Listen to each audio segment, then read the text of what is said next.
Voici l'histoire des trois frères de Windsor. C'est vraiment des gars de muscle car. Ils ont pas froid aux yeux. Ils se prennent pas au sérieux. Ils ont toutes la même manie, celle d'acheter et vendre la nostalgie. Traîner des bolides qui sont très rares. Voici l'histoire des trois frères de Windsor.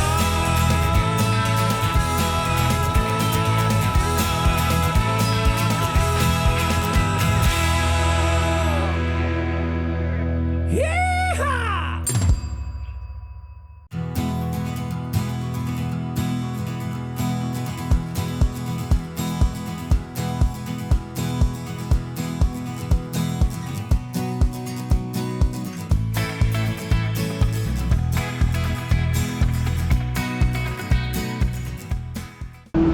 Salut tout le monde, aujourd'hui on est à Oliver, au BC, puis on est à la piste de course Area 27 qui a été désignée par Jacques Villeneuve, le coureur automobile. Hey, salut la gang! Hey, on est ici aujourd'hui, premièrement pour voir Jean-François Launier qui va courser dans 2 catégories aujourd'hui. Et puis la piste Area 27, c'est une piste, comme Claude disait tantôt, qui a été dessinée par Jacques Villeneuve. C'est vraiment... un gars très connu. Un petit peu dans le domaine de l'automobile, de la Formule 1. Puis on a quand même le privilège aujourd'hui, on vous avait dit qu'on ferait toutes sortes de rencontres à travers le Québec puis le Canada. Ben, on va en faire toute une aujourd'hui. Ah ouais, c'est qui? C'est le fils d'une légende. OK. Deuxième indice, il a gagné, il a été champion du monde en Formule 1 en 97. Ça me dit rien, là, mais... Ah, tu parles de Jacques Villeneuve. On va le rencontrer tantôt. OK.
encore passé en avant.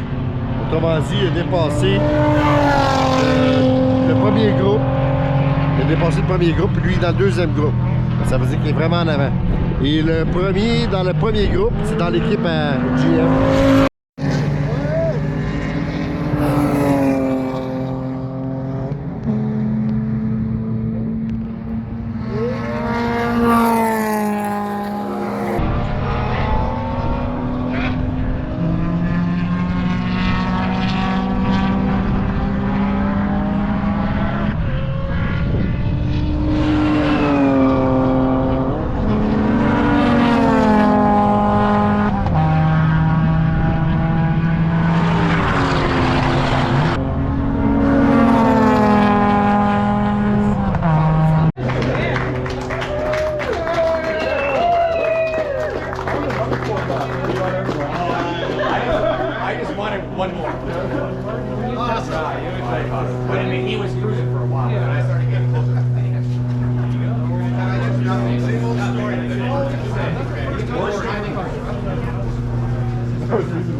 Back down. Awesome. Autograph and sign. Yeah. Right on.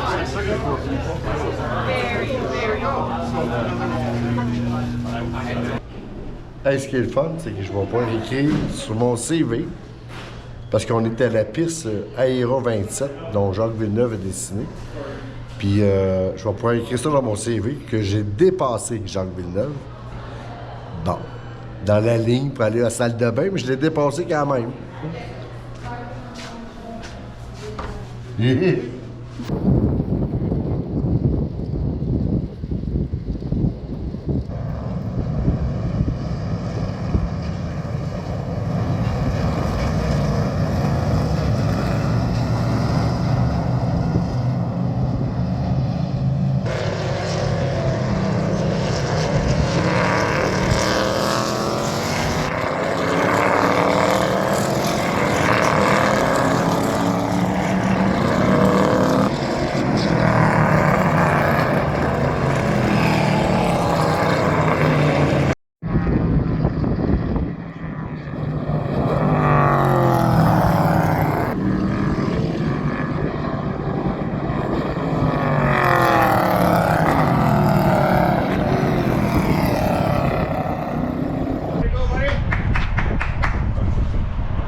Hey, salut la gang! Aujourd'hui, on est à Aéro 27, une piste connue dans le coin, à Oliver, au BC.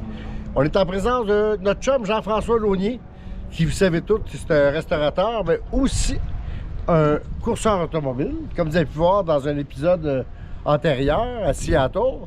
Mais aujourd'hui, JF, tu as coursé dans 2 catégories de courses. Parle-nous un petit peu comment ça a été ta course. On a coursé avec cette Porsche-là. On a fini deuxième, qui était bien fun. Tu as fini deuxième? Oui. Le show est très bon, mais c'était une situation bien bizarre parce que la moitié de la piste était trempe. L'autre était toute à sèche. Toute sèche, donc tu avais 2 climats. Compliqué à chauffer. OK. Ouais. Mais au début, tu as fini deuxième, mais au début, tu es parti en flèche au début. Hein? Bien au bout au début. Hein? S'est-tu passé quelque chose en cours de route? Oui, j'ai un problème de pompe à essence. OK. La moitié dans La moitié de la course, un problème de descente, il a fini deuxième quand même. Le char faisait pop. Ben, moi, je te regardais aller, là, puis avec la ride, tu m'as donné cette semaine avec la plus petite Porsche, jamais que j'ai rembarqué là-dedans. J'ai fait un tour avec l'autre, j'en avais assez, mais avec celle-là, d'après moi, je faisais 100 pieds, puis je n'avais assez. Et puis la deuxième course dans la catégorie RS1. RS1, qui est une catégorie de... C'est une catégorie de comme un Stock Car, NASCAR. OK, Oui. Là, on a commencé 4e dans cette course-là. OK. Non, 3e. On a commencé 3e. Et puis le char a aussi cassé. Là, il char cassé. Ben, ça fait La partie... coil d'ignition qui a été sauté sur ça. Ah oui? Mais ça fait partie des métiers de courseurs. ouais, c'est Ça ça. irait tout le temps bien. Hein? On fait que ça. Hein? C'est exact. Oui. C'est de la mécanique.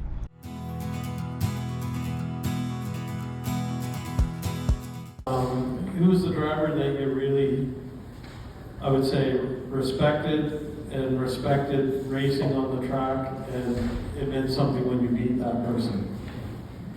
Well, I was lucky when I got an IndyCar because I got to race against 3 drivers that I looked up to growing up.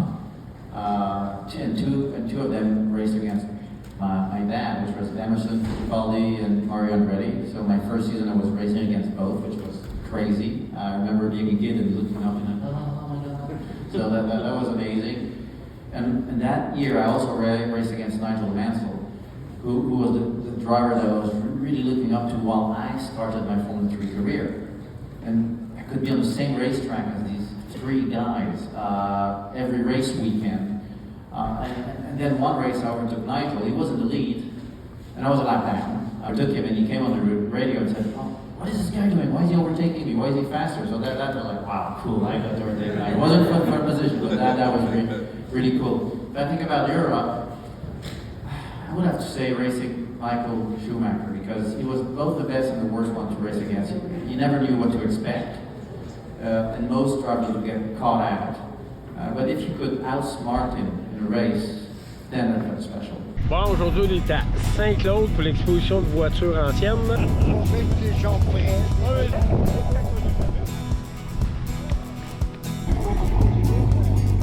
Dans les 2, il y a du préfilet dans la ville de Chicoutimi. Faisais-tu les crèmes glacées? Non.